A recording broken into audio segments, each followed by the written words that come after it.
Hi, everyone. Welcome back to Career Brew podcast. I have with me Christina. Christina is the CEO of Scopio. She's awesome, basically Columbia grad, and she's just doing some of the craziest thing. I know most of you will enjoy this. Let's begin. Christina, thanks for joining us today. Walk us through your journey, where you started, how this thing came off process to you, and even go a little bit deeper about, your career side of it, where you started out working and why you pivot into becoming an entrepreneur. A lot of people say that entrepreneurs are born. I don't think that's true. I think that entrepreneurs are made. And we really learned a lot about that when the popular idea of grit came out, I think. So once we kind of learned that it's about grit and the daily work, that's I feel like a lot of new entrepreneurs came out and said, "Oh, like maybe I wasn't an entrepreneur before, but I can work hard enough and I can become one through my grit or through my persistence." So that's probably the first thing I always want to say to everyone because they just feel like, you know what, I wasn't born that way, or I didn't, I don't have any idea, or I wasn't making lemonade stands when I was younger, or whatever, even though I was. I always want, I feel like this, it's really weird, but like I'm a big believer that, like, I'm really afraid of dying. And I feel that our time on earth is so limited. And I always felt like I always wanted to do something very big with my life. And that even like sitting on the TV, I get anxious. I'm like, why am I not contributing to the world while I'm doing this? So I feel that we're all here to contribute to the world. Our time is super limited. And it just is about like what can you do, where are your skills meeting an idea, and are you able to make that happen? Sometimes things don't even happen. Like you just try things and they don't even work. But I still think that is more worthwhile, than sitting and watching 6 episodes on Netflix. So No, that sounds reasonable. That sounds pretty reasonable. No, I agree with that concept, basically. So let's take a step back before you started Scorpio. What was your career journey like? What were you doing prior to grad school? Where did you work, or in what field? yeah, I had an interesting, I guess, experience. I grew up in St. Louis, Missouri. My parents are doctors. They're from Jordan. So I grew up kind of like out of place in this, the middle of America. I learned a lot about being different when I was younger.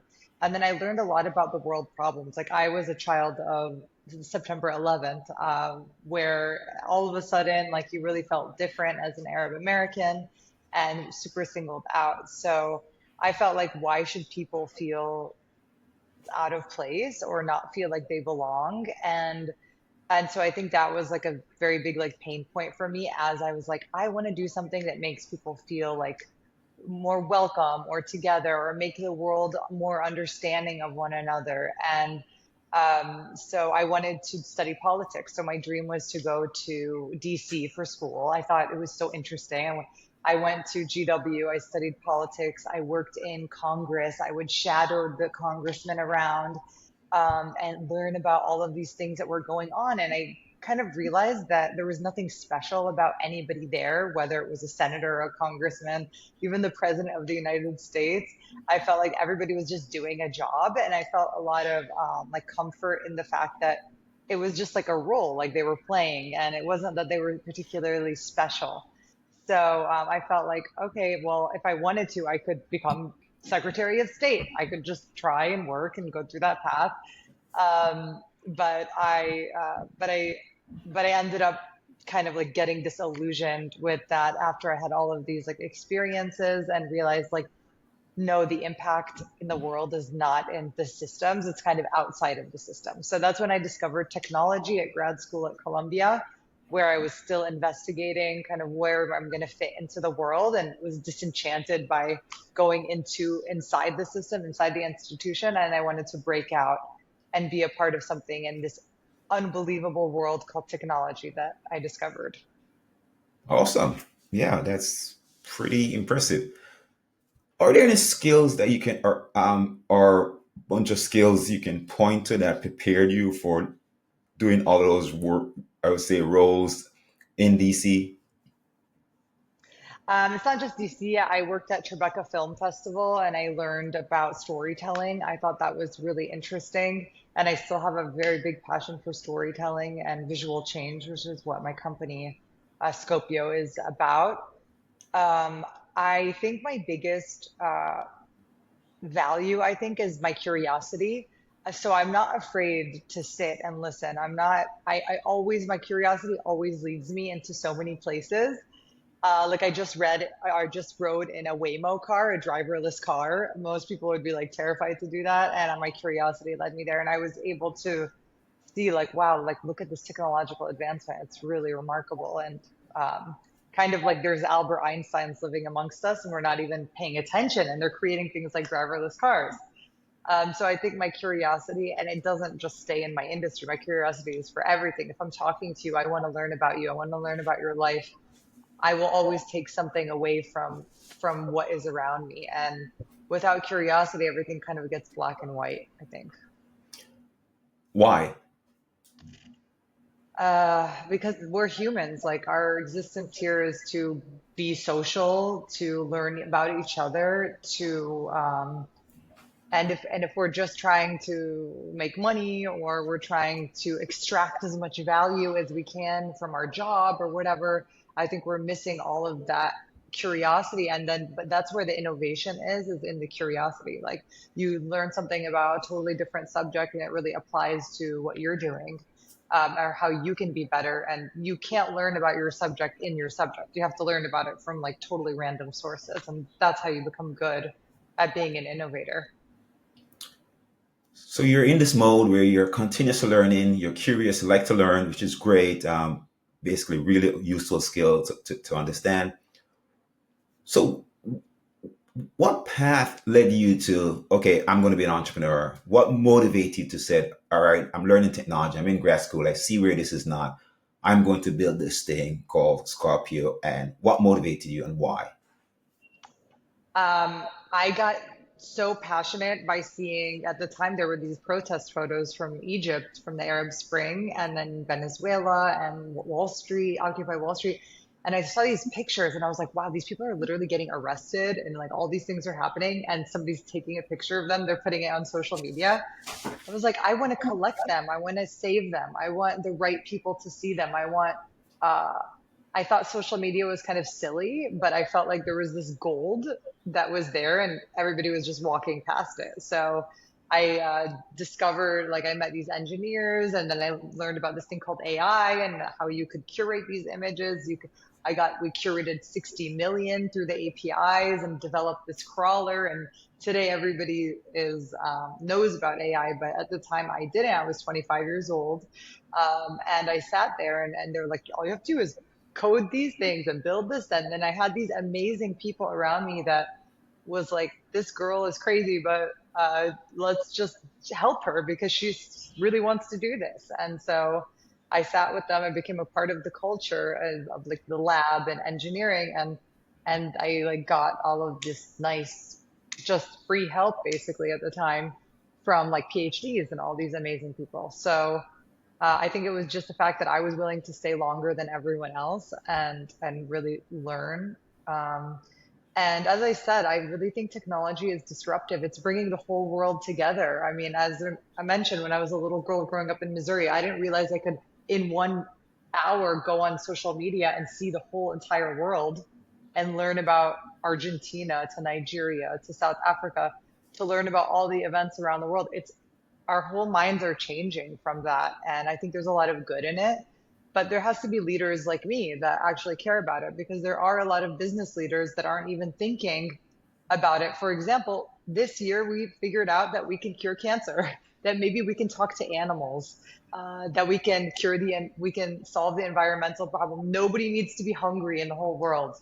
We don't like nobody needs to be hungry. We can have clean access to water. So who is doing that? But we can for maybe the first year in history, we can do all of these things. Yeah. Okay. That's pretty interesting. So you have decided now that your career path, you're going to be an entrepreneur. You have tested a couple of things. I never thought I'm going to be an entrepreneur. I was like, this is cool. I want to learn. I'm so fascinated by the fact that I can do this. That's what I thought. I didn't think, oh, I'm going to be an entrepreneur and that's going to be my title or something, you know? I thought this is cool. I want to like learn more and get into and figure out what is happening with this thing. Based on a problem you saw, you felt, okay, how do I solve it? And you went experimenting to solve it. That's pretty interesting. So now you're running a company. So obviously you're in this space. This is your career path now. Yes. Um, 10 what years has later. that journey been like? How is it different from the experimentation of what you were doing and also working with these other industry, whether it's basically looking at and working with government entities or different entities, now being an entrepreneur? Walk us through the difference. What does this path look like and what does this journey look like for you? It's interesting because well, first of all, I have 30,000 artists in 172 countries, and I have 30,000 businesses that I work with. So let's say we have 100,000 people that I'm serving on a daily basis. And let's say like that will grow. So the fact that I'm connected with 100,000 people already is something pretty remarkable, I feel like. Um, I do feel like I'm in charge of this community, like it's my responsibility, whether to connect them and to create these different connections. But I see value in many different ways. But what I've gotten good at is kind of acting quickly when I have an idea. And then what's different about it is that other people are now taking on those ideas, not me. So before I'd have an idea, I would spend 24 hours working on this idea. But now I know, okay, I thought of a new book idea. If women ruled the world, what it would look like. We have all these amazing artists. Let's have them think about what this planet would look like if women had all the power in the world.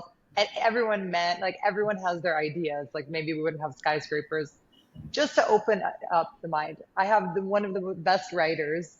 She's like has a million ideas. So it's for me, it's like you create a platform and then you just allow the creativity to grow and you allow the people to connect. And I think I've always been really good at introducing people to each other, but now I just do it on a much bigger scale. But there are things that I feel like this is for me and my career and my purpose on earth. And then there's things that I feel like, oh, this is just business as usual. And you don't feel so passionate about it. So you have to really understand yourself and see like, what am I getting out of this? And how can I help add that like value to myself when you're operating a business? And sometimes that's just, logistics. It's very boring. You're doing legal accounting, all these things you never even thought you would be doing. Yeah, no, so that's a valid point. How do we think of? So you mentioned a few things: delegating, managing people and team. Are there any skills in particular you either learned from school or working prior in a job that help you do this as a in an entrepreneurial setting, running your managing the team and delegating, or did you just okay, I'm going to try this out? You have to grow with your company. Like I just went to Tony Robbins, and Tony Robbins, like I don't know if people are a fan of him, but he says the business is only good as the business owner is thinks. So a lot of times, like you have to invest in yourself. Like I do a lot of coaching, I do a lot of reading, exposure. I speak with amazing people like yourself, and I'm willing to get coached and to learn. And sometimes you have a problem that's way bigger than you. You don't know how to solve it, and this is like where you grow. As I mentioned, I was 25 years old when I started. I didn't have that much work experience. I didn't run businesses before that, but it's like the absorption that you need. Um, and it'll never stop. So there are like key areas where you feel like, okay, somebody really needs to support me in this because it's not my special skill.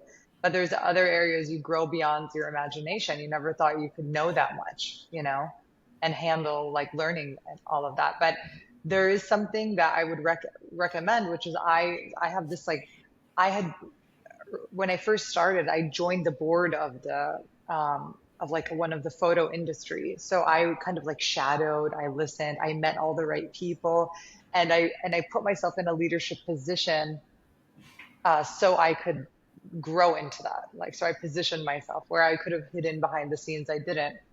Um, so you kind of create your own reputation for yourself that way.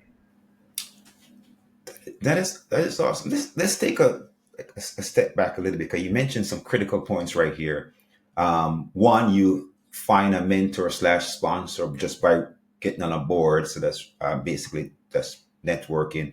Two, you talk about the growth factor for you personally and investing in yourself. You talk about coaching. You mentioned going to Tony Robinson to basically to learn and to get coaching. What are three? Let's or let's just make it one, sake of time. To that point, give me one book, one podcast, and one, say, conference you would recommend to people to go to invest in themselves to do that growth factor to get that leadership skills. Oh, wow. I love this question because this is like what I love to do for fun. Um, The Big Leap is my favorite book. It's about growth mindset versus fixed mindset and upper limits and how you think like when things happen, like how you think about things. So I would say The Big Leap is a very important book. I read it maybe 40 times a year, or I have it and I open it. Um, in terms of podcasts, I really like Lewis Howes. He's amazing. I feel like he appeals to people all over the world, any gender, he's so amazing. He's the future of like thinking. I feel like emotional thinking, which I love. Um, but I used to be obsessed with Gary Vee. So when I first started, I would listen to everything Gary Vee would talk about, like you can do it, like content and everything. And I even met him and it was amazing. And then what's the third one? A conference. Oh, a conference. That has to be your industry. Whatever your industry is, you will need to find the best one and go. I just got back from the AI conference, and that is if you just want to see like what the future is going to be like. I recommend the AI conference in San Francisco. But whatever your industry is, you want to go to that and make sure you meet people and be friendly and be curious in those spaces. Like, don't shy away. Are you working on any new projects that you think we should know about currently? I know you're full deep into Scorpio. You're thinking about a lot of stuff. Any project? I know several years ago you mentioned the book, which I thought was really great. You came up with this empowering book about this project about the world. When the world stopped. Great, Yeah, the year great time book. stopped. New York, right? It's such a great book. Any great projects you're Available working on? everywhere. Right. No, you should. You Uh, should. It was great. It's great book. Any project you're working on currently that you think you want to talk about? yeah, Mention. the year time stop you can get in all major retailers. It's a history book of 2020. That's what I did during 2020, during COVID. I wrote this book in the middle of it. I did that because when I had first tried to get all the pictures, I couldn't. I didn't have the technology. So I was like, this world event is happening. I'm going to collect all the pictures. And now they're in this amazing historic book that was featured at the Grammys and won the winner of something called the Mind Award. And we're working on the second one, the one I mentioned, which is called If Women, and it's the same concept with 100 images and stories told by different people around the world, what they would imagine if women ruled the world. Because so many times women are like, that would never happen if a woman was in charge. But like if they had unhinged power, what would they actually do? So one of the stories we got that came from one of the artists is if women could cure cancer, and it's this image of this woman pulling off her wig right before she's about to die, and a photographer has a picture of it, and she says like, "Don't stop until you find a cure for this." Like, and I want everyone in the world to see my face, this woman. Amazing. We have another one, like if women could end the death penalty, and it's this going walking into a museum and you're looking at it and it's looking like a thing of the past in this like clear box. So cool. Anyway, I have an amazing writer on that. It'll be out in 1 year. And I have like a million projects I'm working on. I care a lot, Glenn, about racism, about visual change. I care so much about giving the story for the person that never gets a chance. So anything I can do, like we have filmmakers that are trying to raise money for their stories. I'm helping them do that.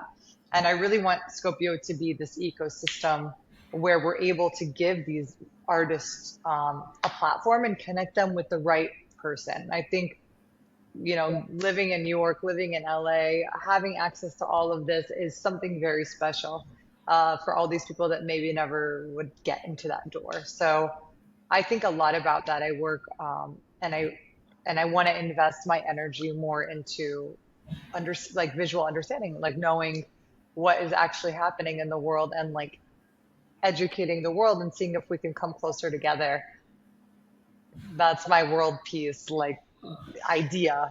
And this is like one vehicle to it. But if I ever see a vehicle to help, like I just met Cornel West, who I love so much, and he's running for president. So yeah, it's just like how can you help like people that are already doing something great and bring the right people around them?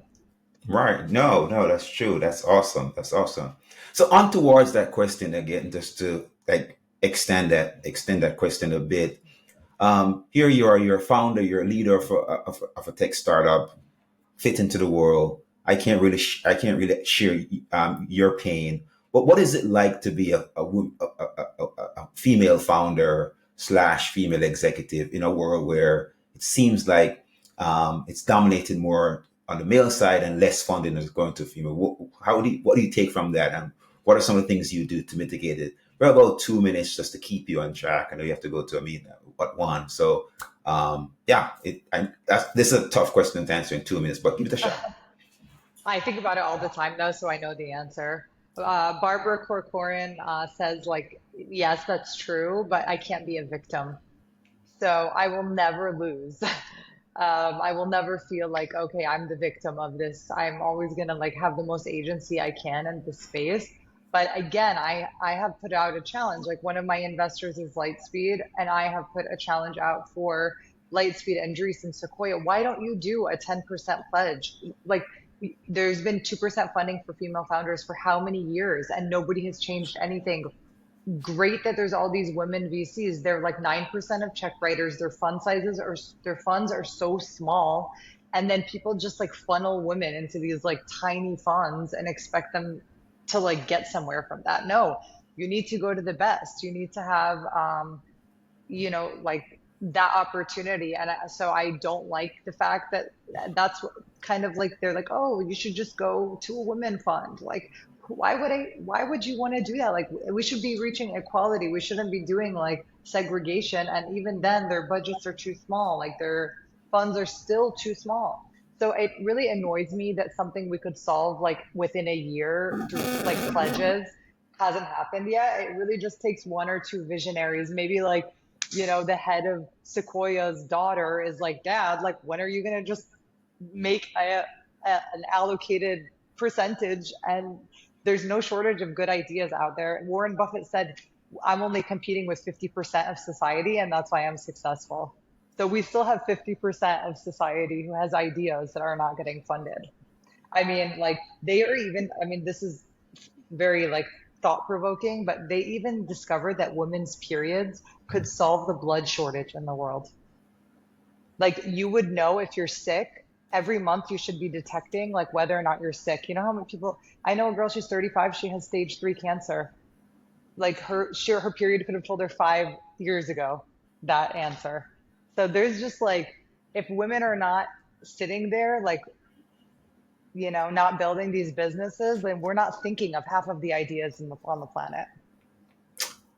Okay, I think we need to get you back on this on the channel at some point. But thank you so much for stopping in. I know it was brief, basically partly my fault, but this was awesome, and I think at some point we need to get you back. Probably give it next 2 more years to keep building Scorpio. I should say to my audience, I am an investor in Scorpio, so just full disclosure, basically. But just love to talk to Christina and look forward to just keep talking to you. Thank you. Yeah, I hope everyone feels encouraged, and if they're thinking of something, they should just work on it. Get going. There's no magic. All right, bye everyone. Thanks. Bye.